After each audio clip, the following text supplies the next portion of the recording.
Mirëmëngjesi të nderuar teleshikues të Drita Televizion, do jemi së bashku në emisionin What Happened Today, çfarë ka ndodhur sot. Data sot shënon 4 korrik dhe ne kemi përgatitur disa informacione në lidhje me ngjarjet më të rëndësishme që kanë ndodhur në këtë datë, ku ju ftoj që të ndiqni.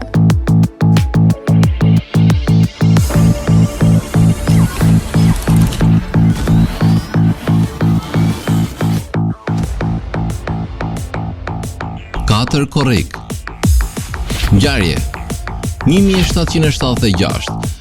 Kongresi Kontinental miratoi deklaratën e pavarësisë së Shteteve të Bashkuara nga Mbretëria e Britanisë së Madhe. 2019. Provohet me sukses sinjali testues i Radio 1 në frekuencën 98.0 FM, selia e studios qendrore në Pej. Lindje 1807. Lindi Giuseppe Garibaldi, ushtarak italian. 1855. Lindi Vlaho Bukovac, piktor kroat. 1964. Lindi Edi Rama, kryeministri i Shqipërisë. Vdekje 1826. Vdiq John Adams, presidenti i dytë i SBA-s. 1743. Vdiq Thomas Jefferson, presidenti i tretë i SBA-s. 1831. Vdiq James Monroe, presidenti i pestë i SBA-s. 1881. Vdiq Hasan Thasini, i njohur si Hoxha Thasini, rilindas, filozof, psikolog shqiptar. 1918. Vdiq Cari i Rusisë Nikolaj II. 1934.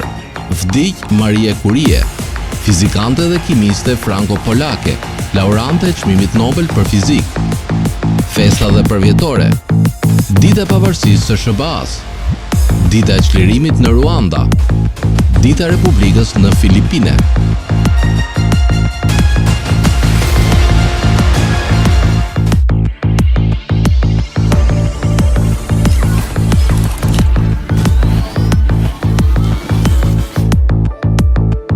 Ndërkohë kemi përgatitur për ju biografinë e Kadri Roshit, i cili ishte një aktor i njohur shqiptar. Ai lindi më 4 janar të vitit 1924 në Ballsh të Mallakastrës, i biri i Maksut dhe Sabrie Roshit, me prejardhje nga Libohova.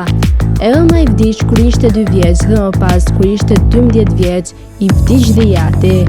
Ai përfundoi studimet e larta në Zagreb të Kroacisë. Filloi karrierën e tij si sufler, pastaj si aktor në teatrin popullor në moshën 21 vjeçare, duke qenë një ndër krijuesit e këtij teatri, që nga ajo kohë deri më sot, ai numëron rreth 180 role në skenë dhe kinematografi, të cilat përbëjnë një jetë të madhe artistike, ku ndërthuren vështirësitë e një jete përjetimi, Qiraku, portieri i kinemaje, dhe deri tek aktori origjinal me portretin e njeriut të fisëm.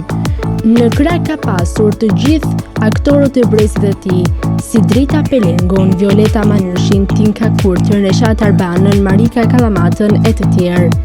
Legjenda e skenës. Nga shumëkush është konsideruar si legjenda e skenës dhe ekranit shqiptar. Ai ka qenë një aktor brillant dhe me një talent të lindur. Në vitin 1995 është nderuar me çmimin e karrierës në Festivalin e Filmit Artistik. Në vitin 1997 me çmimin e Madh të Nderit. Ai është nder i kombit që nga viti 1999. Emri Kadri Roshit është një kolos për filmin dhe teatrin shqiptar, kur ai la figura të spikatura që nuk do të harrohen kurrë. Filmografia. Në vitin 1998 ka luajtur te Kolonel Bunker dhe Kastradori shqiptar. Në vitin 1997 ka luajtur në filmin Mirupafshin.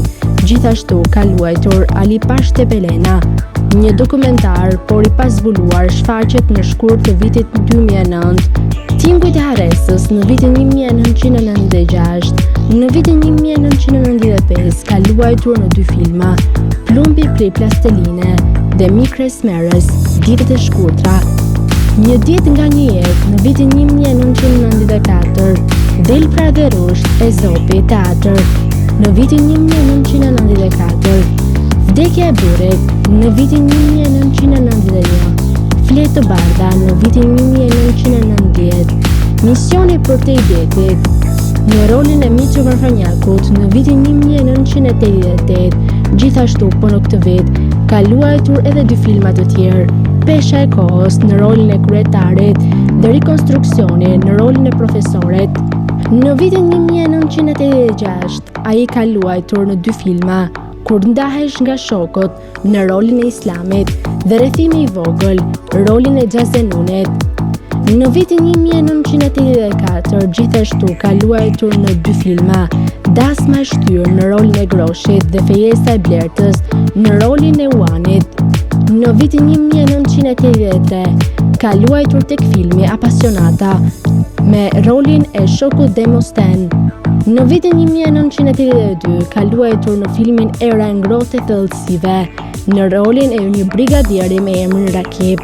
Në vitin 1980 ka luajtur tek 2 filma, Dëshmorët e monumenteve në rolin e Janit dhe tek Partizani i vogël Velo në rolin e Bariut. Në vitin 1979 ai ka interpretuar në 3 filma, Ball për ball në rolin e Belul Gjenomadit, Këshilltarët në rolin e kryetarit të Këshillit, Liria Vdekje në rolin e Xhahi Husenit. Në vitin 1978, ai ka luajtur tek General Gramafoni në rolin e Parandilit. Në vitin 1976, ai ka luajtur në filmin Njeriu me top në rolin e Plakut Mere, Shëmbja e idhujve në rolin e Cubit, Zemrat që nuk plaken në rolin e mësuesit në pension, Fije që priten në vitin 1976 në rolin e Marko Robinës dhe Lulkuqet Mimure në rolin e kujdestarit. Gjithashtu, në këtë vit, ai ka luajtur tek filmi Përballimi në rolin e Nezir Kulakut dhe tek Toke për Gjakur në rolin e Xharifit. Në vitin 1971, ai ka luajtur tek filmi Kur zbardet një ditë dhe tek Malet me mblerin mbuluar në rolin e Safa Ymerit. Gjithashtu, në vitin 1970, ai ka luajtur tek filmi Teti në bronz në rolin e Ademit. Në vitin 1959, ka luajtur tek filmi Të Fortuna në rolin e oficerit italian. Dhe filmi i tij i parë ka qenë tek filmi Tana në vitin 1958 në rolin e Lefterit. Pra siç e shikoni, Kadri Roshi është do të mbetet një ndër aktorët më të mirë të gjitha kohërave. Tani do të kalojmë në rubrikën e dhe shëndetis, do të kam përzgjedhur për të folur rreth vitaminës C, si ndikon ajo në organizmin ton, çfarë sjell mungesa e saj ose teprica e kësaj vitamine kaq të rëndësishme në organizmin ton. Pothuajse të gjitha frutat dhe perimet e përmbajnë vitaminën C. Për më tepër, vitamina C është shtesa ushqimore më e konsumuar gjërësisht. Kur konsumohet përmes dietës ose suplementeve, vitamina C absorbohet në traktin e zorëve dhe transportohet përmes mekanizmave të glukozës. Ajo është thelbësore për shumë procese fiziologjike dhe është një kofaktor në 8 reagime enzimatike të njohura, përfshirë këtu dhe sintezën e kolagjenit. Por më tepër, vitamina C luan një rol të rëndësishëm në ndërtimin dhe riparimin e indeve në të gjitha pjesët e trupit, përfshirë lëkurën, tendinat, ligamentet dhe enet e gjakut. Ndihmon gjithashtu në shërimin e plagëve dhe mirëmbajtjen e kërcit, kockave dhe dhëmbëve. Sipas Institutit Kombëtar të Shëndetit, shtesa rekomanduar ditore e dietës për vitaminën C është 90 mg tek burrat dhe 75 mg tek gratë. Punontimet e fundit kanë treguar që dozat të larta të vitaminës C janë efektive në luftimin e kancerit. Mekanizmi i dobishëm ndodh kur hekuri dhe mineralet të tjera reagojnë me vitaminën C për të krijuar peroksid hidrogjeni. Vitamina C është një ushqyes i dobishëm dhe i domosdoshëm për organizmin. Prania e saj është e rëndësishme në të mirë të sistemit imunitar, kundër sëmundjeve të zemrës, problemeve me shtatzanin, sëmundjeve të syve dhe rrullave të parakoshme. Ajo mbështet rritjen normale të trupit, zhvillimin e tij dhe përthithjen e hekurit. Organizmi i njeriut nuk mund të prodhojë apo të ruajë vitaminë C. Sasia e nevojshme vitaminës C, disa nga frutat dhe perimet dhe disa nga ushqimet kryesore ku ne mund të gjejmë vitaminën C. Për shumë njerëz, një portokall, një racion me lule shtrydhe, speca të kuq apo brokoli ofron një dozë të mjaftueshme të vitaminës C. Megjithatë, dozat e madhore të suplementeve të vitaminës C mund të shkaktojnë një sër problemesh si të përzierra, të vjedha, urdhë, kontraktime në stomak, dhimbje të kokës dhe pagjumësi. Vitamina C është një ndër vitaminat më të nevojshme për organizmin tonë, sidomos gjatë periudhës së dimrit, për të rritur imunitetin. Sipas mjekëve dhe nutricionistëve, vitamina C shërben si mbrojtje ndaj shumë patologjive, por duke filluar nga momenti që abuzojmë, mund të dëmtojmë stomakun, zorrën e trash apo dhe veshkat. Acidi absorbik, i njohur gjërësisht si vitamina C, është një koncentrat i vërtet i mërqënjes nga veti të shumta për lëkurën. Tani u ftoj të ndiqni parashikimin e motit në territorin shqiptar. Territori shqiptar për datën 4 korrik 2026 do të karakterizohet nga kushte atmosferike kryesisht të qëndrueshme, me dominim të kthjellimeve dhe intervale të gjata me diell në pjesën më të madhe të vendit. Në reliefjet malore gjatë orëve të pasdites priten vranësira të lehta kalimtare, kryesisht në juglindje, por pa reshje domethënëse. Temperatura do të shënojë një rritje të lehtë duke rikthyer mot tipik veror. Paraditja do të jetë kryesisht me diell në të gjithë territorin, ndërsa në zonat e izoluara do të ketë vranësira të pakta kalimtare. Pasditja vijon me mot të ngrohtë dhe të qëndrueshëm. Temperatura minimale pritet të zbresë deri në 13 gradë Celsius, ndërsa ajo maksimale do të arrijë deri në 35 gradë Celsius. Gjatë ditës priten rreth 10 deri në 12 orë me diell. Era do të fryejë lehtë nga drejtimi i veri perëndimor me shpejtësi 2 deri në 5 metra për sekond. Deti do të ketë dallgëzim të ulët rreth 1 deri në 2 ball. Indeksi ultraviolet për Tiranën pritet të jetë i lartë rreth 8 deri në 9. Sipas të dhënave astronomike, lindja e diellit në Tiranë do të jetë rreth orës 5:06 minuta, ndërsa perëndimi rreth orës 20:24 minuta. Temperaturat minimale dhe maksimale për disa qytete kryesore të Shqipërisë do të jenë si më poshtë. Shkodër 20 deri në 35 gradë Celsius. Kukës 17 deri në 31 gradë Celsius. Peshkopi 16 deri në 29 gradë. Tiranë 19 deri në 34 gradë. Durrës 24 deri në 31 gradë. Kavaj 23 deri në 31 gradë. Elbasan 20 deri në 34 gradë. Berat 20 deri në 34 gradë. Korç 13 deri në 27 gradë. Vlorë 23 deri në 31 gradë. Gjirokastër 17 deri në 33 gradë. Sarandë 23 deri në 31 gradë Celsius. Tani u ftoj të ndiqni parashikimin e motit në territorin e Kosovës.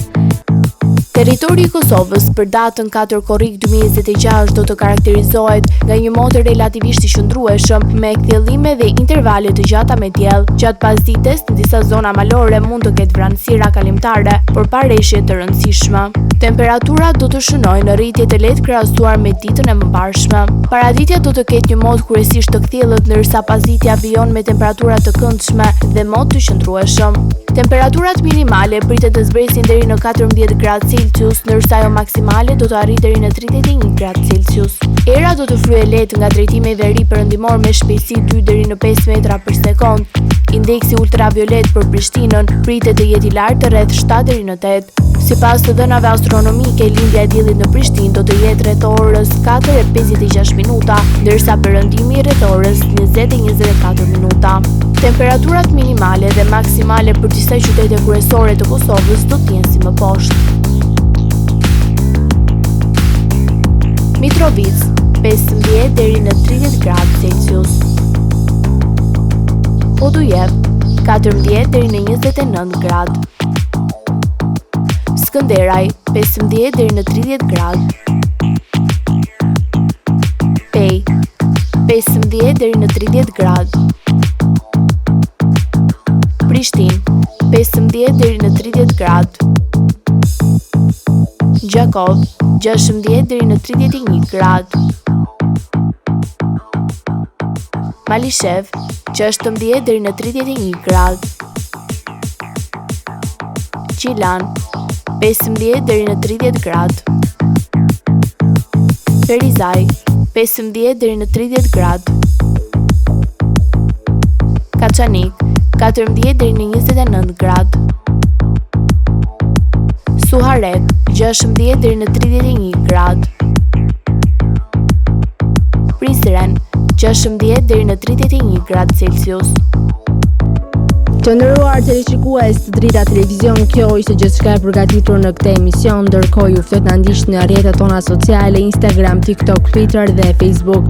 Gjithashtu, nëse dëshironi që të na ndiqni live, mjafton të klikoni në web drita.tv.